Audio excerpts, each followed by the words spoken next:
The Rip City Drive.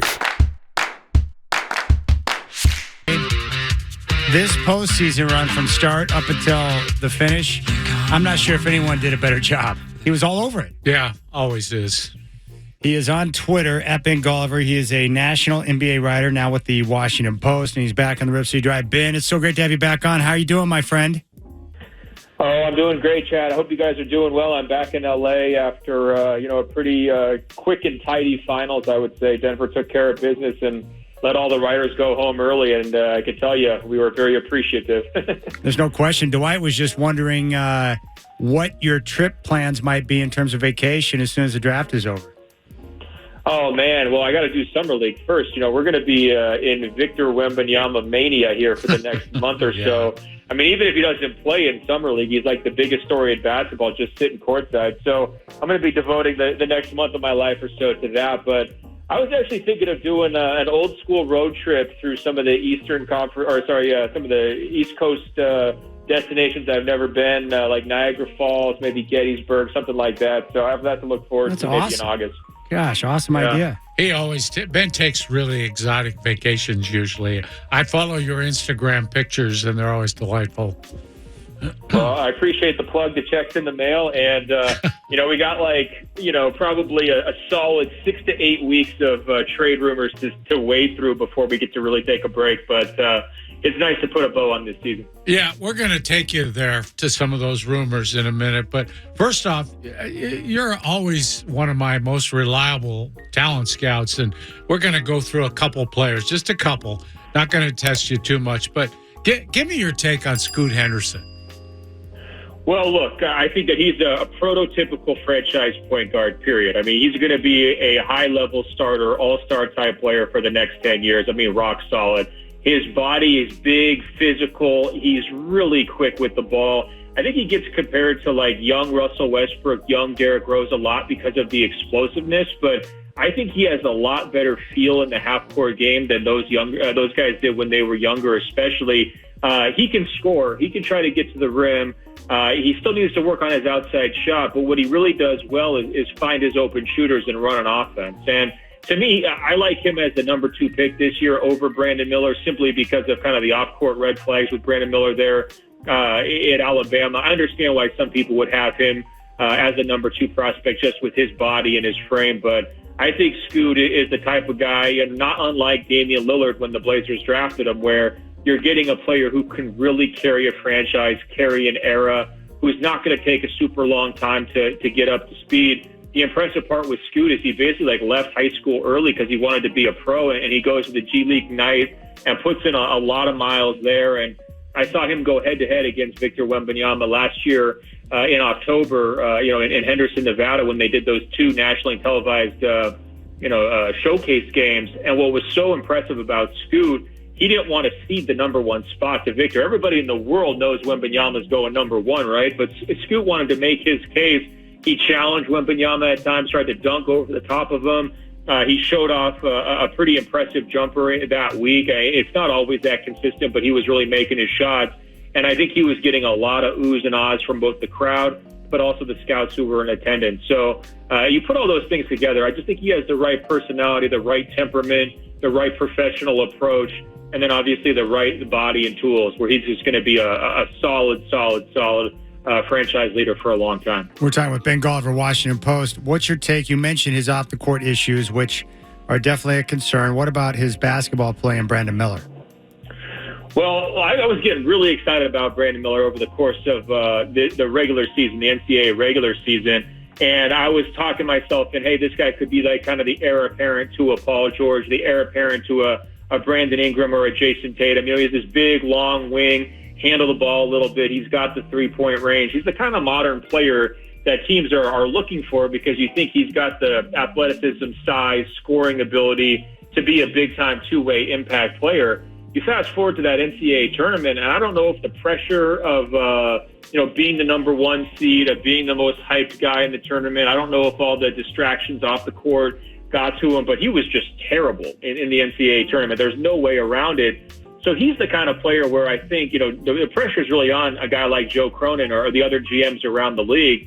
you can't just bring him in for a workout. You got to have a nice, long talk and get really comfortable with who Brandon Miller is from a personality standpoint. You got to get his story straight on why he's involved with the gun that's involved in a shooting and a potential murder down there in Tuscaloosa. Now, obviously, there was no charges filed to Brandon Miller, but still, you want to know if this was really about wrong place, wrong time, or what the story was there, especially given all the backlash the Grizzlies have been facing over this John Morant deal over the last 6 months, right? And then I think the other thing is you want to know what the heck went wrong in the NCAA tournament. I mean, this was a down year for college basketball. Alabama was highly favored the whole way through, the number 1 overall seed. Brandon Miller was, arguably the best player in the country, and he just did not play like that, struggled from the field. Was it injuries? Was it illness? Was there something else going on? You want to get his full story and kind of make things add up if you want to feel comfortable drafting him with the number 3 pick. All that said, Ben, there's a lot of people saying Charlotte is going to take Miller. What do you think? Well, I understand that because he's a cleaner positional fit for the Hornets. They've already got LaMelo Ball in place. And, LaMelo, it's really an interesting case study here because he's not really an all-star, but he carries himself like an all-star and he generates highlights like an all-star. Yeah. And he gets all the TikTok views and he's really popular with the young fans out there like an all-star would be. And so that's his show. And Charlotte knows they've got to just do whatever, LaMelo wants. Otherwise, he's going to pick up and leave them because, Charlotte's not really had a lot of history of success in the NBA over the last 20 years, right? So they're over a barrel. They know it's his team. And Brandon Miller, he's the kind of guy, like I said, with a two-way profile as a wing where he would plug a big hole. He would let Charlotte eventually move on from Gordon Hayward, who's had a lot of injury issues and is getting a little bit up there in age. And it would give them a nice little balance between LaMelo and Brandon Miller. And, they also were missing Bridges this past year because he was involved with some domestic violence issues, and they really missed him. LaMelo didn't have a lob target. He didn't have great weapons to kind of find with his assists and his amazing passing ability in transition. And Miller's the kind of athlete where he'd be able to keep up in a fast-paced system and be able to put on a show. You throw him some lobs, he's going to be able to finish them. So I can understand their interest in Miller for sure. And I think it's more of a question of, like, if you've got LaMelo Ball and Scoot Henderson, you've got 2 point guards and 1 ball, and that becomes tricky, right? So I think if Charlotte keeps its pick, I could definitely see them taking Miller. Hey, Ben, what do you think Portland's going to do? Are they going to take Scoot or Brandon Miller, or are they going to trade that 3 pick? Well, I've been real consistent on this ever since they moved up to number 3. I mean, these are rare lottery tickets. The chances to get really, really incredible players. I don't have to tell Dwight the history of the Blazers, but you go through it. Bill Walton, Clyde Drexler, the more modern era, you're talking about Brandon Roy, LaMarcus Aldridge, Damian Lillard. I mean, these are all guys who are drafted pretty high. Now, Drexler kind of was in the middle of the first round. Obviously, he played better than that over the course of his career, but all the rest of them are high lottery picks. When you're in a small market that has a hard time attracting free agents, is never really mentioned as a trade destination for big-time players like a Kevin Durant or a Kyrie Irving. I mean, all those rumors are going on without Portland even being a part of them. The only way you can build a consistent winner and to really have a chance at competing for titles is to just nail the draft and to get high picks and then just absolutely knock them out of the park, right? And they did that with Lillard. They obviously did that with Bill Walton, and there's been some other moments of real draft successes that kind of counterbalance some of Portland's very famous draft failures. But I think when you've got the number 3 pick in this draft and you have an opportunity to get Scoot if he's available, you just take it. You don't mess around with trying to trade for a win now player who maybe bumps you up into the playoff bracket. There's no trade out there that's going to involve the number 3 pick that's going to give Damian Lillard enough help to knock off the Denver Nuggets in next year's playoffs. I just don't see it. I don't think Portland's roster is in a good enough shape where they're just one move away. You got to take the patient approach, the diligent approach, bring in that high-level talent, develop them as best you can, let them learn on the job early. And then if people aren't happy about it, if Damian Lillard wants to pursue, a trade request or something like that down the road, so be it. You've got to make the decision that's in the best interest of the franchise, not in the best interest of the franchise player. And there's a difference there. And I think, unfortunately for Joe Cronin, the way the last 18 months have played out since he's taken over, he really needs a win here. He's facing pressure from the fan base, facing pressure from Damian Lillard. I'm sure ownership would like to see a little bit of progress in terms of the on-court product and fan interest and all those kinds of things. And that puts him in a tricky spot. Sometimes if you face pressure, you want to go for a quick fix. But I think the right answer here is to just keep that pick, make that pick, bring Scoot in, and set yourself up for a nice window. Ben, we do think they are going to make a deal. And if they did, what do you think the best they could do, given their situation, players available? What's the best possible thing for them to end up with? Well, I think the kinds of players that you should be hoping for in a best-case scenario are teams that currently have 3 high-salary players, like near max-level players, and who aren't all playing like max-level players. And the reason why I say that is because of the new collective bargaining agreement. Yeah. It's going to totally change how team building happens in the NBA. For just about everybody, except for the very, very richest owners, it's going to be prohibitive to carry 3 huge contracts for star players, right? You're going to be limited to basically 2 stars and then fill out the rotation around those guys. So the kinds of players, and teams that would fit that, I look at Minnesota. They've got huge contracts for Gobert, Karl Anthony Towns, Anthony Edwards. Maybe there's a deal to make for Karl Anthony Towns, given how the last season went for Minnesota. You look at New Orleans. There's been some rumors popping up there. It makes sense. They have huge contracts for Zion Williamson, Brandon Ingram, and CJ McCollum, and they didn't win anything last year, right? So they're probably going to want to get more flexible and possibly, trade a Zion or trade a Brandon Ingram in that scenario. So I think that those would be some of the best case targets because, Portland's in an interesting spot where Damian Lillard's probably the best guy in the NBA who doesn't have a legit sidekick right now. No disrespect to Anthony Simons or whoever else you'd want to put into that category, but Lillard's an all-NBA level player without a real co-star. And so I think there could be a situation there where you've got some of these teams that have, 3 or 4 big contracts on their books who are looking to generate greater flexibility. And Portland, who would have some room to bring somebody in, to be Dame's co-star. I think that's how the trade would materialize if it did. But again, it's going to be exciting to get everybody talking about these trade rumors. The patient approach is what has worked for the Portland Trailblazers in the past, building through the draft, developing those players and having them turn into all-stars and MVP caliber talents. And that's the only approach that, in my view, that will actually work going forward in the future. After Wemby, are Scoot and Brandon Miller definitely the next 2? I think so. There's been some buzz about the Thompson twins, and maybe one of those guys could sneak in. It's trickier for me because I didn't get down there to Atlanta where they were playing in that OTE league. And it's going to be a fascinating just kind of like test for do NBA executives believe that they can see enough in that type of setting to draft a player that high, right? Because they're not playing against great competition. They're not playing with the pressure of the NCAA tournament. They're not playing against grown men like Scoot was in the G League, right? They're just kind of playing in almost a made-for-TV or a made-for-the-internet league that's, I don't know if you want to call it fledgling. I'm sure they're having some level of success, but this is not a traditional basketball development environment. It's a new environment, and that's why they're the test case. Now this kind of a thing didn't stop LaMelo Ball from going super high in the draft when he was playing overseas in Australia and bouncing around all these different high schools and playing in Lithuania.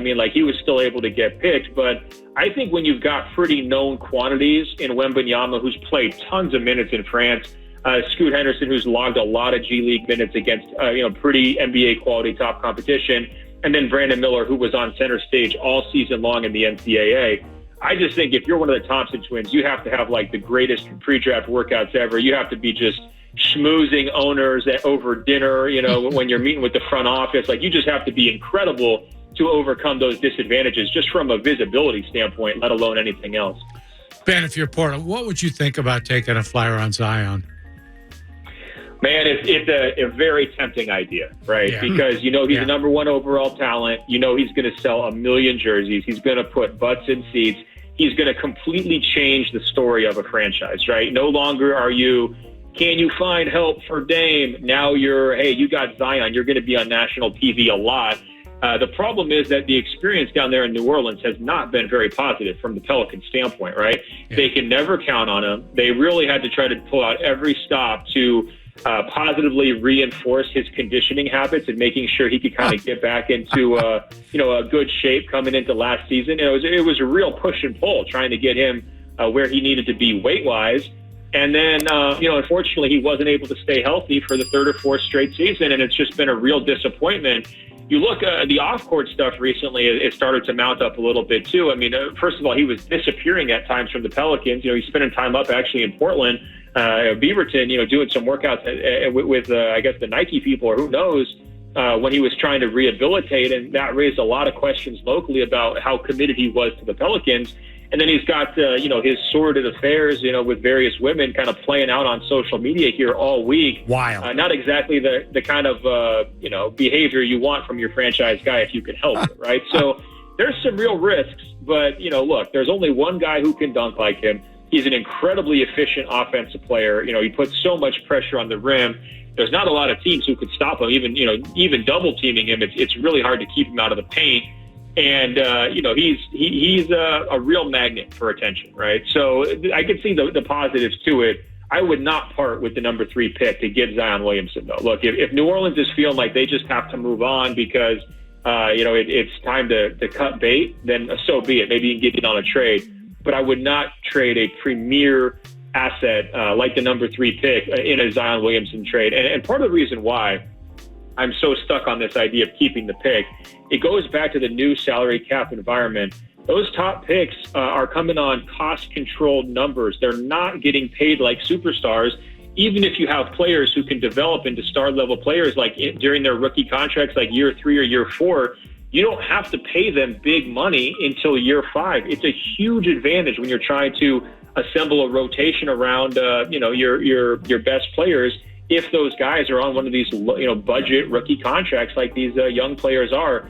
Zion has already worked his way to his second contract. He's going to be very expensive next year, much, much more expensive than a kind of player you could draft in this year's draft. So, that's another reason why I say, just milk that draft pick. Have that guy on the budget contract for 4 years. If he pans out, you go ahead and throw him his money for years 5 to 9. And you've set yourself up with a decade of a new face of the franchise and somebody who can take the baton from Damian Lillard. All right, one final question for you, Ben. What are you hearing in regards to when we're going to get the announcement from the commissioner on Ja Morant's punishment? Well, I'm surprised he didn't do it during the trophy presentation, right? I mean, he shows up at the finals and is like, hey, I don't want to distract from the NBA finals. And then he just starts talking about Ja for like 20 minutes, going through his entire thought process about how he wants to punish the guy. It's like, hey, you realize every time you keep, adding fuel to the fire, all you're doing is distracting from game 1 of the finals, right? I'm just, poking at him a little bit. I would imagine it would be soon. But again, you have this huge rush of excitement coming in with Victor Wembanyama. I mean, this is going to be a big deal next week in New York. It's going to be probably the most anticipated draft, I would say, since at least Kevin Durant, in terms of the amount of excitement and eyeballs who are going to be on this guy. So if Adam Silver didn't want to overshadow finals, he should really get it out pretty quick. Otherwise, he's at risk of overshadowing the draft. That's how I would look at it. Ben, what do you think he's going to do? Now, that's a tricky one. Everybody knows it's going to be harder than the first time around because he just sounded so burned. Adam Silver did, right? It's like, hey, I gave you an 8-game suspension. It kind of went easy on you, and you turn around and do the exact same thing again. It's like you're thumbing your nose at authority, right? So, to me, somewhere in the neighborhood of 20 to 25 would feel about right and would feel like significantly harsher than last one. I mean, that would cost him basically 2 months of the season, and it would really put the Grizzlies behind the 8 ball to start the season. So everybody would feel that one, right? And the Grizzlies would be just as upset as Ja would, and hopefully that would help them find ways to change his behavior going forward. But, Adam Silver was very cryptic. He was talking about that they had uncovered all this new information and different details, and who knows what that could have been, whether it's who owns the gun, was it a real gun, who was he with, all these kinds of questions. So, we'll have to wait to see how it plays out. But I think, to me, 20 sounds right, like minimum. Like you got to really let him know that, he's an adult. You can't be so childish. And that was one thing that really stuck out to me, by the way, of when Adam Silver was at the finals talking about all this. I mean, you've got Jokic in his prime. You've got Jimmy Butler dragging the Miami Heat to the finals. You've got all the NBA employees in really nice suits sitting front row as Adam Silver is talking about the business of basketball. And then we've got to all be sidetracked by this idea of a guy playing with a gun, as he's dancing to rap music in his SUV. It's like, give me a break, man. This is the adults table. Like, what are you doing? You're carrying yourself like you're 12 years old, and it's certainly time for him to grow up. All right, he's on Twitter at Ben Golliver, national NBA writer from the Washington Post. Hey, Ben, Dwight and I respect you a ton, man. You're so good. Thank you for the time, and enjoy the draft and Summer League. We'll talk soon. Yeah, am I going to see you guys in Vegas or no? Because I can't wait, man. I can't wait to see who Portland takes. I really hope they keep the pick, man. I'm going to be excited to see their games this year. I wish I could see you down there. But I'll say this, Ben, you never let us down. We sure appreciate you.